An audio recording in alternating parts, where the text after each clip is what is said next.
سلام درود برای شما دوستان عزیز. سندوری هستم. امیدوارم که جور و صحتمند و سرحال باشین.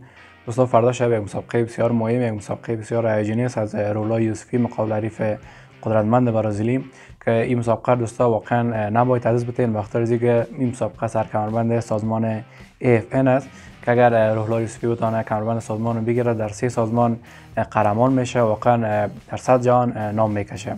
که رولا یوسفی فعلا قهرمان سازمان BOB و FCR است اگر اشتباه نکرده باشم، و اگر در سازمان فردا شب بتونه حریف برزیلی خودش کرده قهرمان شوه، کمربند بگیره، 3 دانه کمربند از سازمان های مختلف به نام خود میکنه. واقعا یک افتخار خیلی بزرگ است و این مسابقه دوستا واقعا مهم است و باید مسابقه را دست ندیم.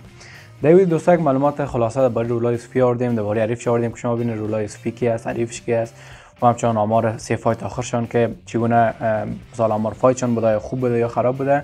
و بعضی دوستا میریم سراغ بخش مهم که مسابقه با وقت افغانستان کدام ساعت شروع میشه، ساعت چند، و همچنان این مسابقه را از کجا میتونید شما به طور لایو تماشا کنین. پس همین حالا ویدیو رو لایک کنین، وقتی رولا یوسفی اقل صوت در بخش کامنت بگذارین. بریم سراغ ویدیو.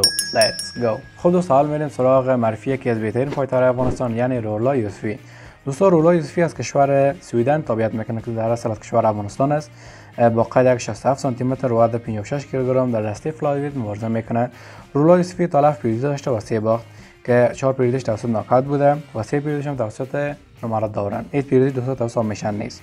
و 3 باخت داره که یک باختش توسط سابمیشن بوده و همچنان 2 باختش هم توسط نمرات دوران. این بود از معلومات کوتاه درباره رولا یوسفی. بریم سراغ آمار فایت. 3 فایت آخرش چگونه بوده. فایت آخر رولا یوسفی در سال 2025 29 مارس بوده که توانست حریف خود در راوند در دقیقه 4:21 توسط ناکات شکست بده. فایت قبلتر در سال 2024 30 نوامبر بود که با 3 فایت 5 دقیقه توانست حریف خود شکست بده. و فایت قبلتر فایت سوم میشه در سال 2024 1 جون بوده که در راوند سوم در دقیقه 1 توانست حریف خود توسط ناکات شکست بده. این بود دوستا از آمار فایت رولا یوسفی. فایت 4 خودم پیروز شده، واقعا آمار فایتش خوب است. بریم سراغ معرفی و آمار فایت حریف برزیلی رولا یوسفی. خب دوستا رسیدیم به حریف قدرتمند برزیلی رولا یوسفی. شما یک تایی قسمت ویدیو تماشا کردین، ویدیو لایک کنین، نظرتون رو بخش کنین، بنویسین و همچنان چینل سابسکرایب کنین که تمام مسابقات ورزشی افغانستان در این چینل گذاشته میشه. اسم حریف رولا یوسفی که از کشور برزیل است به اسم نجیب آدمس مورلاس اگر اسمش اشتباه نکرده باشم که لقبش سیلور بک است. یا هم دوستا خودش از کشور برزیل می باشه اما مثل رولا یوسفی از کشور سویدن تابعیت میکنه. درباره سنش و همچنان درباره قدش دوستان معلومات نیست، فقط درباره وزنش است که در وزن 92 کیلوگرم در دسته لایت ویت مبارزه میکنه. واقعا دوستا فرق در میان وزنشون بسیار زیاد است. رولا در فلایت ویت است، در لایت هیوی ویت است، واقعا فرقشون بسیار زیاد است. تا حال 2 مبارزه حرفه‌ای انجام داده که 1 برد داشت و 1 باخت که هم بردش هم باختش توسط ناکات بوده. که بریم سراغ دوستا فایت آماتور بسیار انجام داده، این از فایت پروفشنال است.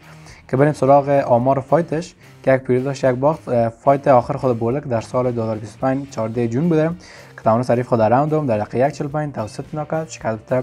و فایت قبلتر از که شکست خورد در اوام دوستا در سال 2025 8 مارس بوده که متاسفانه در راوند اول در دقیقه 3:27 توسط ناکات شکست خورده. و دیگه هم دوستا فایت آماتور است که در فایت آماتور توانسته که خوب پیروزی داشته باشه. این بود از معلومات درباره رولا یوسفی و حریفش و آمار فایتشان. بریم سراغ بخش مهم که شما این مسابقه را میتونید از کجا به طور لایو تماشا کنید، همچنان ساعت دقیقه مسابقه.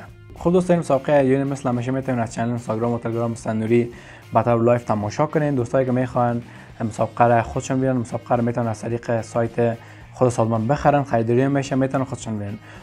و اگر امکان داره دوستا لینک لایو باشه و امکان هم داره که لینک لایو نباشه. اگر لینک لایو نبود شما میتونید مسابقه را خودتون بخرید و با کیفیت بسیار بالا تماشا کنید. اگر لینک لایو بود دوستا ما کانال اینستاگرام و تلگرام مثل همیشه براتون میگذارم و تمام مسابقات در می کانال اینستاگرام و تلگرام لایو گذاشته میشه.